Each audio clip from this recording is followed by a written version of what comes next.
You want to make a lot of money? You want to be successful? How do I get from where I am to where I need to be? I didn't want to be rich. I just didn't want to be poor. I started 10 years ago with a vision and 2 employees, and now we're 250 people. We'll do 150 million this year. And every day when I get off the elevator and I walk into my office, it's this feeling of accomplishment and satisfaction, knowing that I had this vision, and a few years later, it's real. You know, when I was younger, my parents didn't speak any English, and like many immigrants, since I was a little kid, I was 8 years old when we came to North America, and so I had to read the contracts. You know, when my dad bought a house, I had to read the mortgage and go through the paperwork. And when I was around 18 or 17, I looked at being, at that point, we were, you know, lower middle class, and I said, how do I get from where I am to where I need to be? And so I started calculating how much money I would have to make in order just to buy a house. And then I added the taxes into it and all the other stuff. And I realized how difficult it was going to be to accumulate capital, because that's the hardest thing to do, is to accumulate capital. It's one thing to get paid a lot of money, but if you look at the tax system in North America, it's really hard to amass capital. And I just decided that I didn't want to be where I was. I didn't want to be middle class or lower middle class or mediocre. I just wanted to be great at something, because I figured out that the people that I saw that were doing great things were fundamentally great at one thing. The analogy I always use is Peyton Manning gets paid $10 million a year. He doesn't get paid $10 million a year to tackle, to kick the ball, to play defense. He gets paid $10 million a year to do one task and do it really, really well. Nobody buys from you. Nobody makes you wealthy because you're okay at something. The world does not reward mediocrity, nor does it reward average. It only rewards exceptional.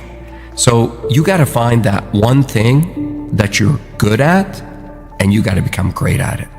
Because if you focus what you're not good at and try to become good at it, you're going to run into somebody who's going to clean your clock at it. When you think about success and you think about business and you think about being an entrepreneur, everybody wants to talk about the good times. And I always say to people, it's easy to be an entrepreneur when the sun is shining. It's easy to run your own business when there's good cash flow and people love you and there aren't many problems. But have that same desire to do it when your biggest customer just left. Or do it when you don't have enough cash to make payroll. Or do it when you've got real problems at home and nobody cares. Being a great entrepreneur is the ability to stay focused and highly motivated when there's failure around you. It's not your ability to handle success that'll decide how successful you'll be. It's your ability to absorb failure. Not take failure, not get hit, but absorb it. I mean, absorb it with every fiber of your body. When there are those days where you feel like, I just cannot go on. Get up on those days, get in front of your team, and get them going in the same direction, and be highly motivated on those days. Because if you can do it on those days, you can do it any day. Being a successful entrepreneur is really lonely. I'm not saying that because I expect people to call me up and say I'll be your friend and look for sympathy, but it's true. The more successful you are as an entrepreneur, the lonelier it is, because there's just less people that you can hang out with. And you know, the bigger you are, also the bigger the target on your back, and someone's always out to get you. When you're starting out and things aren't going well, misery really does find company. It's easy to find a lot of people to have a beer with and hang out with, but that level of focus to keep going is really difficult. And so one of the things I try to do is I look for people that have been where I want to go. And I love to learn. I've looked for many people along the way. From Warren Avis, the guy who started Avis Rent-A-Car. I used to work for him indirectly. He owned a holding company that I worked for, and he was a great guy. To people you've never heard of, to even some of the other sharks. I've learned a lot from Mark Cuban. I've learned a lot from Damon John. I've learned from a lot of people. The biggest lessons, and my biggest mentor, was always my dad, because that level of courage I had never seen in another human being. And when I was younger, I didn't really understand it. Once I got older, I understood the sacrifices that he had to make for me to be given the opportunity to be successful. I mean, he was 37 years old, left a communist country, crossed the border, hopped on a boat, and brought his wife and me, my mom and I, with one suitcase to a foreign country where he didn't speak the language, didn't know a single soul, and we had something like $20 in our pockets. That's courage. And as I got older, what I really learned out of that is never complain, because number one, nobody cares, and two, all you deserve in life is an opportunity. Man, when something gives you an opportunity, you got to take it, you don't complain, and you got to go for it. I'm a highly emotional guy. I'm a highly passionate guy. I love my business. I love everything about it. Where I'm not emotional is when it comes to winning or losing.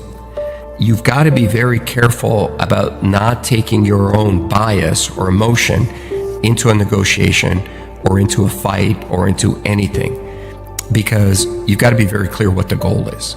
And in business, the goal typically is to make money. When I went to sell my first business to AT&T, I didn't want to sell it. And so it was the night before we were supposed to close the deal. And so I changed my mind, and I called the CEO at the time, and I said, I can't sell this business. And he looked at me and he said, why not? And I said, it's my baby. And he said, no, it's not. It's a business. I said, no, it's my baby. And he goes, no, it's not. Your baby is what you have at home. That's your family. Your business is not your family. Your business is an asset that you started. And if you think we're paying you the right price, then you should sell it.